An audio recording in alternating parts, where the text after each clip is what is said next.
So Elon Musk has responded on Twitter to a comment that Matt Walsh made about how they've been going back and forth about the casting in the Snow White movie, what that means for Hollywood, what that means for the industry. And he called casting white characters as someone that is not white, anti-white racism. Do you Matt agree? Walsh tweeted, "It's not just political correctness that prompts Hollywood to make white characters non-white. Snow White is now brown because the filmmakers view the character's whiteness as a flaw to be fixed. It's anti-white racism and should be called as such." And Elon Musk replied, "True." Elon loves just dropping replies like that instead of saying it himself. He's the polite reply guy. Yeah. I mean, he could just speak out on things like that if he cares about it on his own. Good.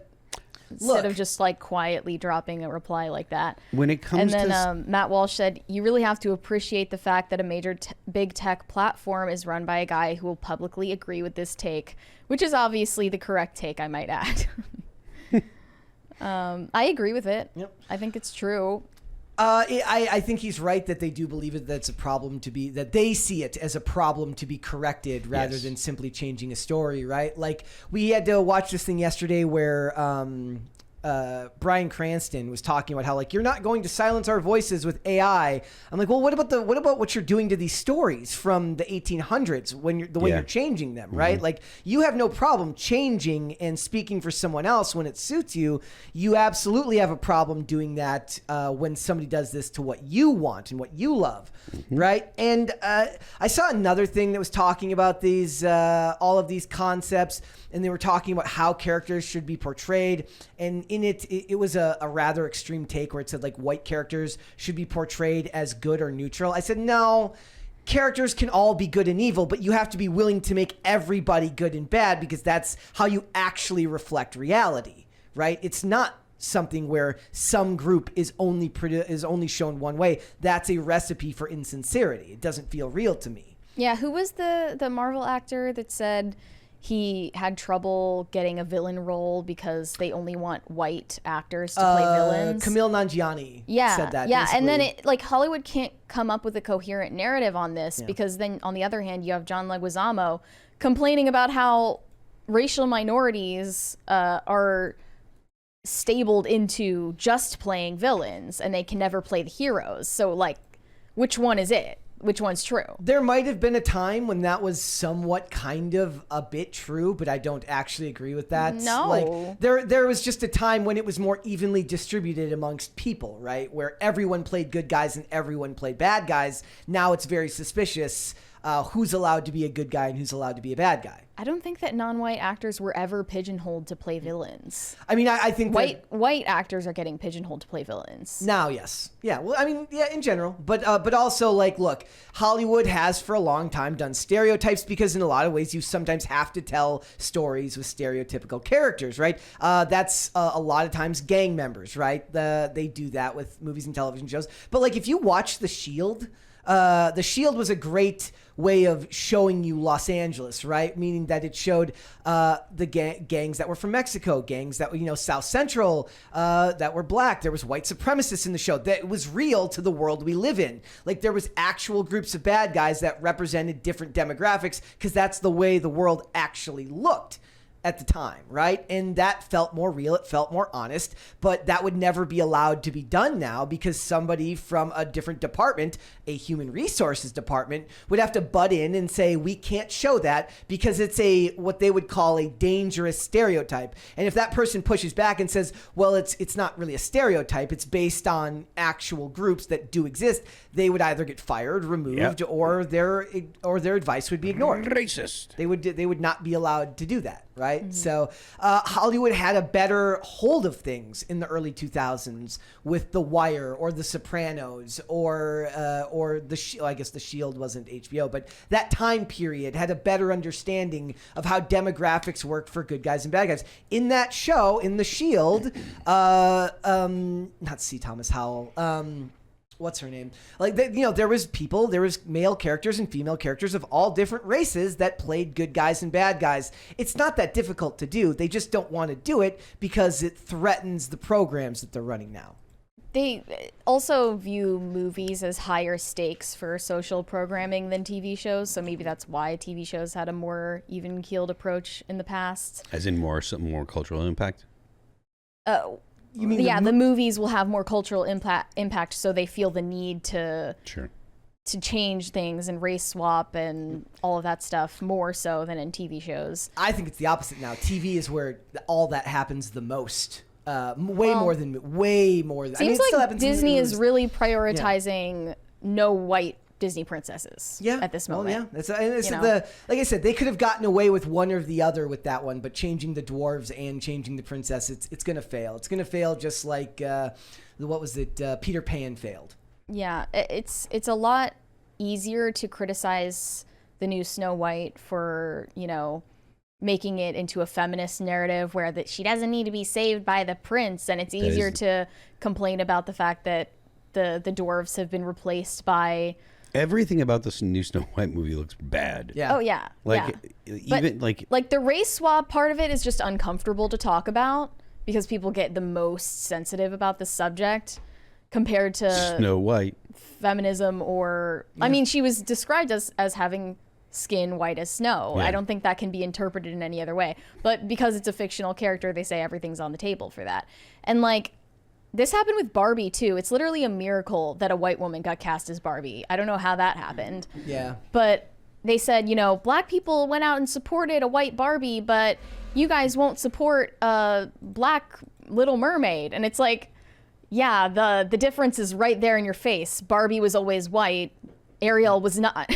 Ariel was not black. You were the one that changed the narrative. Yeah. So that's why people are responding.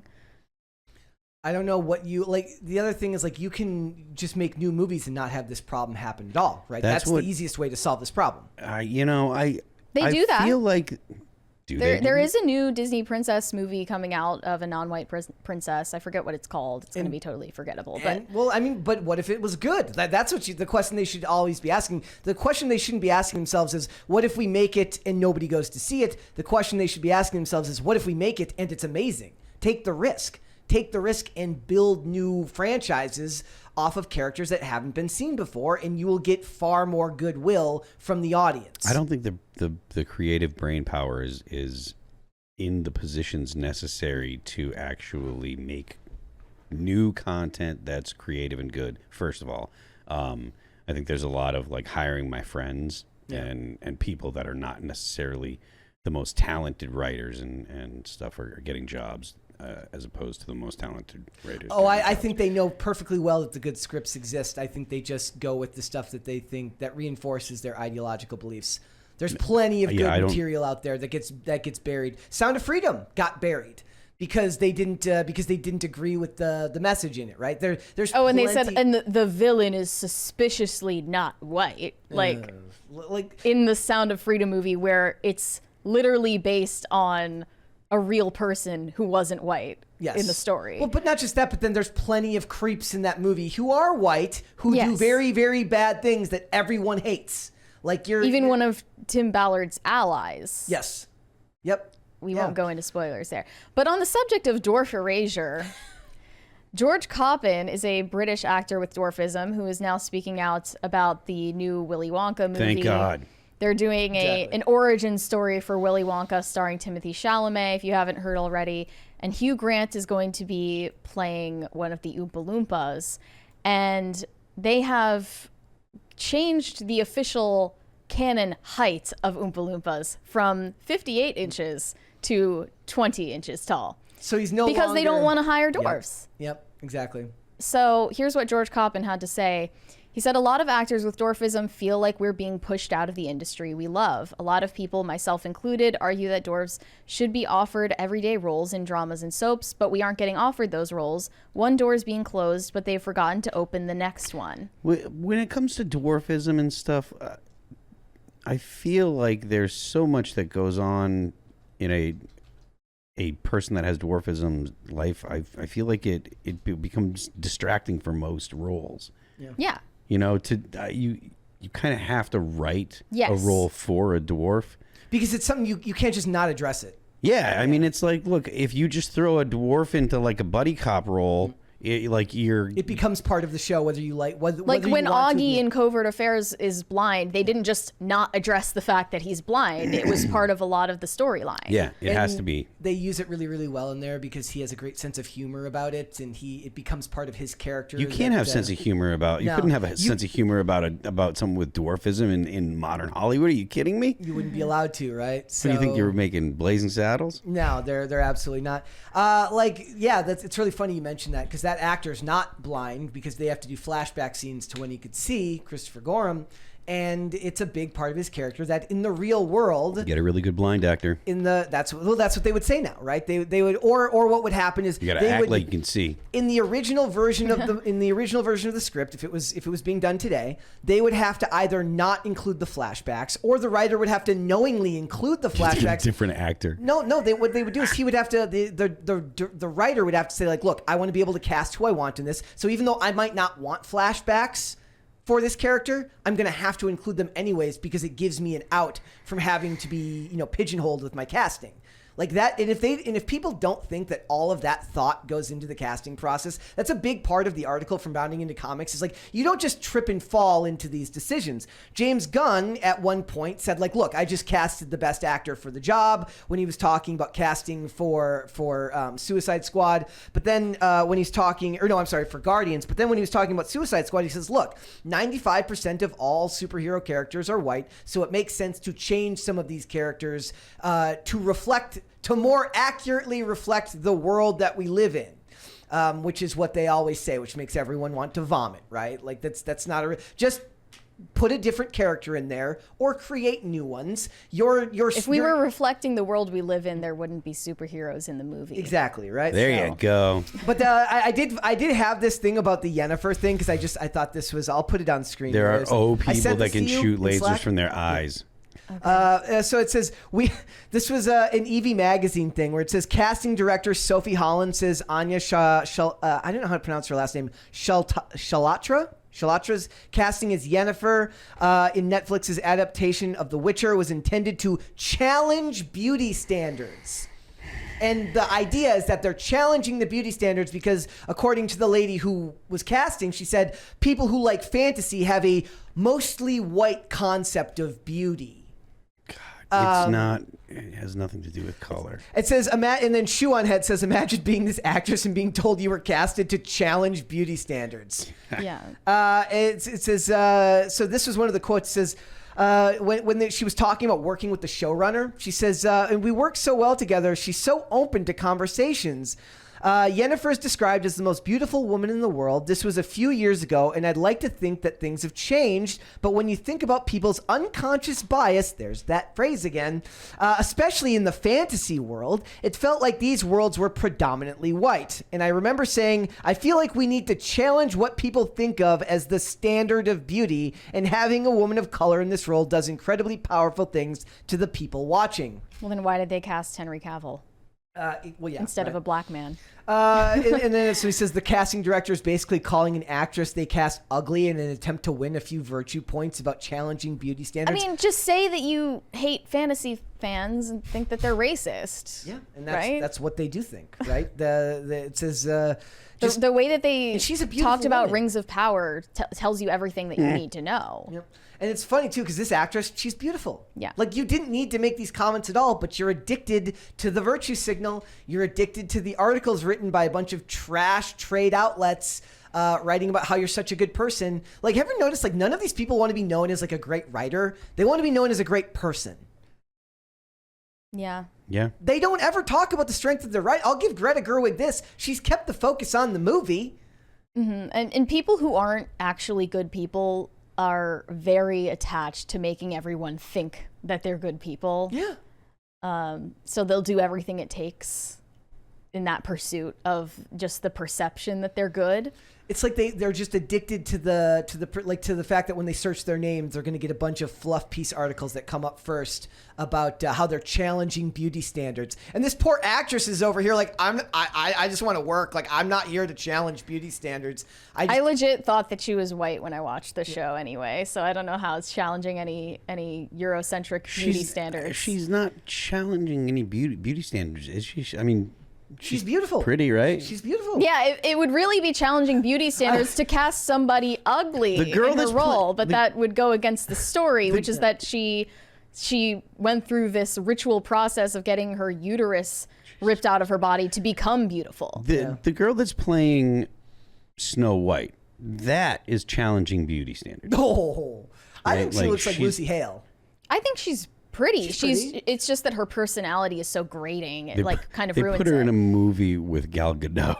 That's true. Oh, Like, by the way, I you posted. cannot Can't look, win in a you way. can't look like amazing when you are compared with Gal Gadot. Gal Gadot is just so pretty. Like it is not like Her comments about Snow White were Worse. honestly worse. She Yeah. she kept on interjecting and being like, "She's not gonna be saved by the prince. She doesn't need to be saved by the prince." she. I really think she's probably just like it's NPC, just pre-recorded things that she's expecting to say. Doesn't reflect her actual interviews. values that she lives. I am going to put She has them. this on screen for the people who, again, keep telling me I'm wrong with how I pronounce her name. I posted this yesterday. Oh, fact checking. Fact checking. Gal Gadot. Here's Gal. Hello, my name is Gal Gadot. I'm obviously Israeli. Gal Gadot, Gadot. Gal Gadot. So who's Gal Gadot? Gal Gadot. Gadot. Gadot. Thanks to Gal Gadot. Gal Gadot. Gadot. Gadot. Gal. Gal Gadot. Gal Gadot. Gal Gadot. Gal Gadot. Gal Gadot. Gal. I'm right. You're Gadot. wrong. Just saying. You've probably Get been saying Gadoted. Rihanna's wrong. So many Israelis in my ears. Gadot. Gadot. Gadot. Gal Gadot. you know, Gadot. but- Gadot. It is very hard to be the fairest of them all when Gal Gadot is there with you. I mean, like there are very few people that are prettier than Gal Gadot. She's Gadot. a very, very pretty woman. And just imagine like this lady, like, the actress playing Yennefer is just over here like, I'm not challenging. Like, what? Yeah, and- What? Because that girl is very pretty as well. Like is. I wouldn't Crazy. kick her out of bed for eating crackers. But this is the thing though. Hollywood, like when people say like, oh, they just casted the best person for the job. I'm like, they spend hundreds of millions of dollars on this movie. Do you think any decision is just like, oh yeah, sure, yeah, why not? Like, no, they agonize over decisions, especially casting. That's amongst the most important I decisions. imagine casting is like a big It's deal. a very big part of it because it's like there have been more like beyond just the discussion about what you look like now. Now a lot of younger actresses are finding out that like, look, I'm not getting jobs because I don't have a big enough social media following, because I don't use Twitter enough, because I don't use Instagram enough.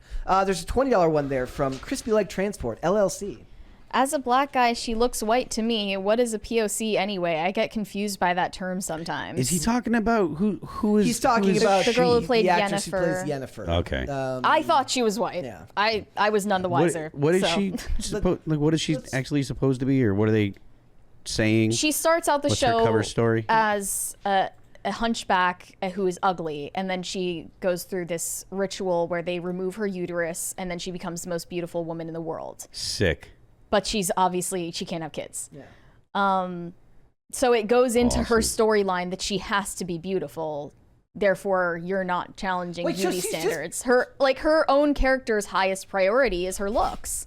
Wait, so she is white. She's just British. Is that the thing? Are British people just not attractive? What is this I would lady guess saying? she probably has some kind of like Middle Eastern Yeah. ancestry. I have no idea. British people are not white. They're just saying she's not pale enough. Is that what they're saying? She's not blonde and blue eyes. like these people are nuts. They're bonkers. Let's There's a lot of crazy. What kind of insane mental gymnastics went into casting the a devout replacements for the dwarves in Snow White, but you chose to just have one of them be an actual dwarf? I think Indian it's father. Hilarious. Indian Why? father, British mother. Okay. Okay, so I mean, I had no idea. yeah. So like, say that again now. Say what you're saying again. I'm just thinking about like the insane mental gymnastics that went through deciding to only have one of the 7 dwarves be an actual dwarf instead of just replacing them all together. Yeah. Why did you decide to just like throw one in there, like at random? They're like, we're not gonna get rid of you entirely, but we are gonna get rid of you a bit. Doesn't make sense, but like you said, it shows you how much they agonized over that, especially after Peter Dinklage had his tantrum about it. Yeah, dude. I thought they were gonna do like CGI. Like that was what people initially were saying afterwards, that it was gonna be CGI, that they weren't gonna use real people. Sure, just give 7 less people jobs. That's fine. Yep. Thanks for watching. Listen to full episodes of Pop Culture Crisis on Spotify. Keep up with us on social media and make sure you subscribe and ring that bell so you never miss the show. Bye, guys.